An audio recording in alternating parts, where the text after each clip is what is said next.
Welcome back to my channel. তো চলে এসেছি তোমাদের চতুর্থ শ্রেণীর আমার গণিত বইয়ের তৃতীয় পর্বের 210 এবং 211 পাতার অঙ্ক নিয়ে। দেখো, এই পাতায় লেখা আছে জমিতে বেড়া দিই। বর্ধমান জেলার বড়শুল গ্রামে আনোয়ারা বিবির জমি আছে। আনোয়ারা বিবি তার জমির চারধারে বেড়া দেবে। আনোয়ারা বিবির কাছে কিছুটা তার কাঁটা আছে, কিন্তু আনোয়ারা বিবিকে জমির চারধারে বেড়া দিতে আর কতটা লম্বা তার কাঁটা কিনতে হবে দেখি। তবে দেখো, এটা জমি দেখতে পাচ্ছি আমরা, কেমন? দেখো, এখানে লেখা আছে কত কত মিটার। 13 মিটার আছে, এদিকে আছে দেখো 4 মিটার, এটা আছে 10 মিটার, আর এটা আছে 20 মিটার। কেমন? বলছে আনোয়ারা বিবিকে তাহলে মোট কত মিটার বেড়া দিতে হবে, এইগুলো আগে আমরা যোগ করে নেব। কেমন? তাহলে প্রথমে আছে 13 মিটার, এখানে 13 মিটার বসিয়ে দেবে, যুক্ত 4 মিটার, যুক্ত 10 মিটার, আর যুক্ত 20 মিটার। কেমন? তাহলে যোগ করলে কত পাবো আমরা? তোমরা পাশে এখানে যোগ করে নেবে বা খাতায় যোগ করে নেবে, আমি তোমাদেরকে এখানে যোগ করে দেখিয়ে দিচ্ছি। কেমন? তাহলে দেখো, যোগ করতে পারছি আমরা 4 3 7, 2 1 3 1 4, কত? 47 মিটার। তাহলে 47 মিটার আমাদের বেড়া দিতে লাগবে তার কাঁটা, তাই তো? দেখো, আনোয়ারা বিবির কাছে 25 মিটার লম্বা তার কাঁটা আছে, তাই তো? লাগবে কত? 47 মিটার। কেমন? তবে তাই আনোয়ারা বিবিকে আরও, এখানে 47 বিযুক্ত কত হবে না 25। কেমন? তাহলে এখান থেকে 25 বিয়োগ করে দেবে। তাহলে কতটা কিনতে হবে? 5-এর পর 7 কে যাবে 2 ঘাটে, 2-এর পর 4 কে যাবে 2 ঘাটে, 22। তাহলে সমান তাকে 22 মিটার তার কাটা কিনতে হবে। ঠিক আছে? এরপর দেখো, আনোয়ারা বিবির পাশে রামু প্রধান নতুন জমি কিনেছেন। তিনিও ঠিক করলেন জমির চারদিকে ঘিরে দিতে হবে। আনোয়ারা বিবির জমির বেড়া দেখে মুকেশ ও নাসির ঠিক করল তাদের নিজেদের জমির চারধার বেড়া দিয়ে ঘিরবে। তাদের কত লম্বা বেড়া লাগবে দেখি। তা দেখো, মুকেশের জমি, এদিকে 8 metre, 20 metre, 14 metre, 20 metre, 9 metre. যে যার যেমন জমি সেরকম তার কি আছে, মাপ লেখা আছে দৈর্ঘ্য প্রস্থ অনুযায়ী। বলছে মুকেশের জমির পরিসীমা কত। তাহলে দেখো, এই 8 metre, 20 metre, 14 metre, 20 metre, 9 metre, এটা যোগ করতে হবে। তাহলে দেখো, এখানে পাশে আমি যোগ করে দেখিয়ে দিচ্ছি লিখে, 8 মিটার, 20 মিটার, 14 মিটার, 20 মিটার, আর 9 মিটার। কেমন? তাহলে 9 4 কত? 9 4 13, 13 8 হচ্ছে 21-এর 1, হাতে থাকে 2, 2 1 3, 3 2 5, 5 2 কত হচ্ছে না 7, 71 মিটার। তাই তো? তাহলে 71 মিটার জমিটির পরিসীমা। কেমন? তাহলে তার 71 মিটার কি তার কাটা লাগবে। ঠিক আছে? এরপর দেখো আছে নাসিরের জমি। দেখো, এদিকটা আছে 30 মিটার, এদিকটা 18 মিটার, এদিকটা আছে 18 মিটার। তাহলে দেখো, দৈর্ঘ্য 30 মিটার আছে, প্রস্থ 18 মিটার, এদিকেও প্রস্থ 18 মিটার। কিন্তু দেখো, এদিকটা আছে 10 মিটার, এদিকটা 8 মিটার, এখানটা 6 মিটার। মানে এখানটা আবার কি লোকের জমি ঢুকে গিয়েছে। কেমন? তাহলে দেখো, এখানটা যদি 6 মিটার হয়, তবে ঠিক এইখানটাও হবে 6 মিটার, এটা। কেমন? এরপর দেখো, এই পুরোটা হচ্ছে 30 মিটার, তাহলে এই পুরোটাও 30 মিটার হওয়া উচিত ছিল। তাহলে দেখো, 10 আর 8 আছে এদিকে, তাহলে 10 আর 8 যোগ করলে কত? 18 মিটার হচ্ছে। কেমন? তাহলে আমরা 30 থেকে 18 বিয়োগ করলেই এই গ্যাপটা পেয়ে যাব কত মিটার। তাই তো? 30 থেকে 18 যদি বিয়োগ করি আমরা, এই গ্যাপটা পেয়ে যাব 12 মিটার। কেমন? তাহলে এই গ্যাপটা হচ্ছে 12 মিটার। দেখো, 10 আর 12 22 হচ্ছে, এদিকে দেখো 8 30 হচ্ছে। কেমন? তাহলে দেখো, নাসিরের জমির পরিসীমা কত হবে। এবার এগুলো আমরা সব যোগ করে নেব। ঠিক আছে? তবে দেখো, এখানে আমি যোগ করে দেখিয়ে দিচ্ছি।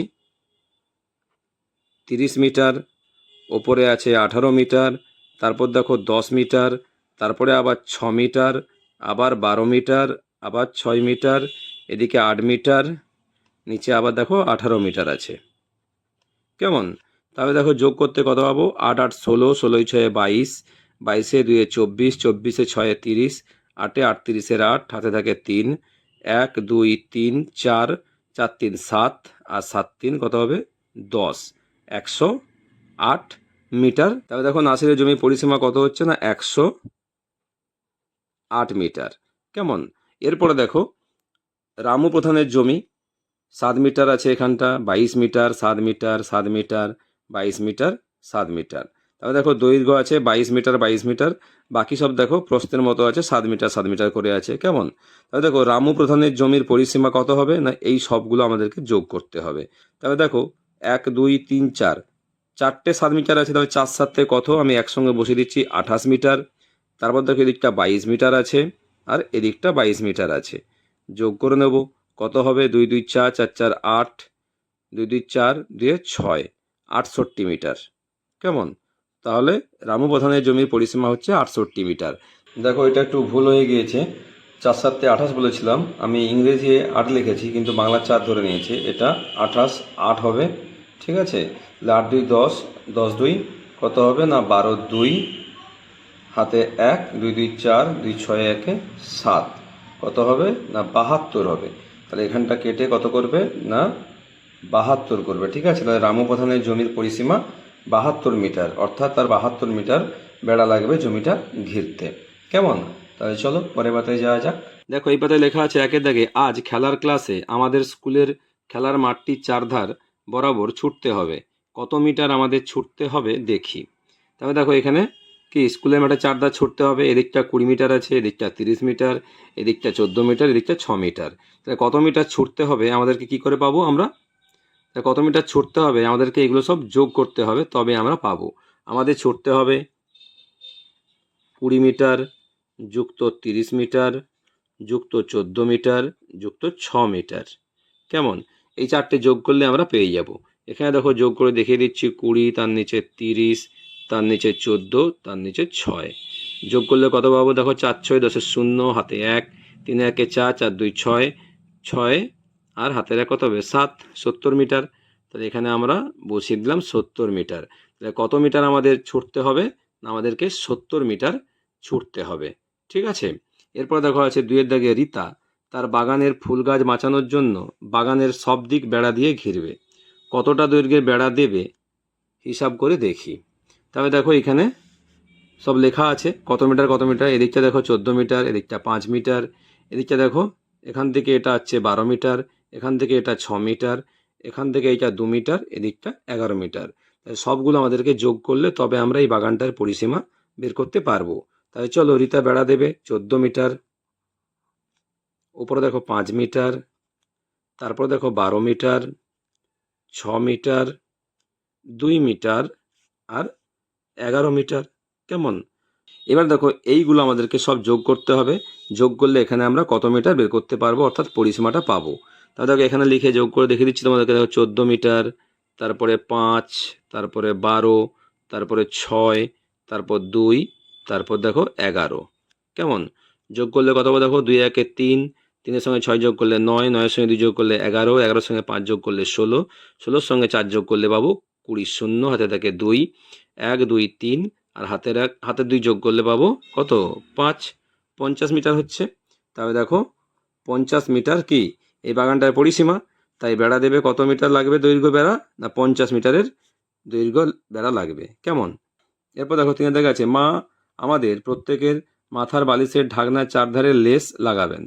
প্রতিটি বালিশের ঢাকনা একই মাপের আয়তক্ষেত্রাকার। বাড়িতে আমরা কতজন কতটা দৈর্ঘ্যের লেস দরকার হিসাব করি। দেখো বাড়িতে আমরা লিখলাম 4 জন বা 5 জন, তোমরা লিখতে পারো। কেমন? তাহলে কতটা দৈর্ঘ্যের লেস দরকার হিসাব করি।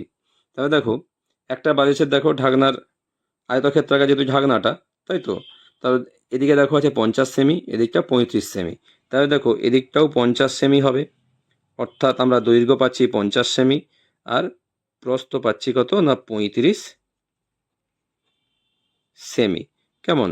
তাহলে একটা বালিশের দৈর্ঘ্যের লেস দরকার কত সেমি, সেটা আমরা এই চারটে কি যোগ করলে পাবো। তাহলে দেখো এখানে যোগ করে দেখিয়ে দিচ্ছি। দেখো 50 যুক্ত 50 দুটো দৈর্ঘ্য আর প্রস্থ হচ্ছে 35 যুক্ত 35। কেমন? যোগ করলে কত পাচ্ছে দেখো, 5 5 10 0, হাতে 1, 3 3 6, 6 5 11, 5-এ কত 16 আর হাতের 1 কত 17। তাহলে কত পাচ্ছি আমরা, একটা বালিশের ঢাকনার লেস লাগবে 170 সেমি লাগবে। কেমন? তাহলে ওকে একটা বালিশের ঢাকনার চারধারের লেস লাগাতে লাগবে 170 সেমি কি লেস লাগবে। কেমন? তবে দেখো 4 জন লিখেছি আমরা, তাহলে 4 জনের বা 4টা বালিশের লেস লাগবে কত সেমি, কি করে পাবো না, এখানে আমরা 170কে কি করব 4 দিয়ে গুণ করব। কেমন? গুণ করলে কত পাবো এখানে আমরা বের করতে পারবো। তাহলে দেখো এখানে 170কে তুমি 4 দিয়ে গুণ করবে, 4 শূন্যে 0, 4 7 28-এর 8, হাতে থাকে 2, 1 4 4, 4 2 কত 6 হচ্ছে। তাহলে 680 সেমি। 680 সেমি আমরা লিখতে পারবো না, কারণ আমরা জানি কত 100 সেমিতে 1 মিটার হয়। তাহলে এখানে বা 6 মিটার কত হবে না 80 সেমি লেস লাগবে। কেমন? তাহলে তোমরা সুন্দর করে এভাবে এই পাতার অঙ্কগুলো করে নেবে। আর অবশ্যই চ্যানেলটি লাইক করবে, সাবস্ক্রাইব করে পাশে থাকবে। নেক্সট ভিডিও দেখা হবে। টাটা।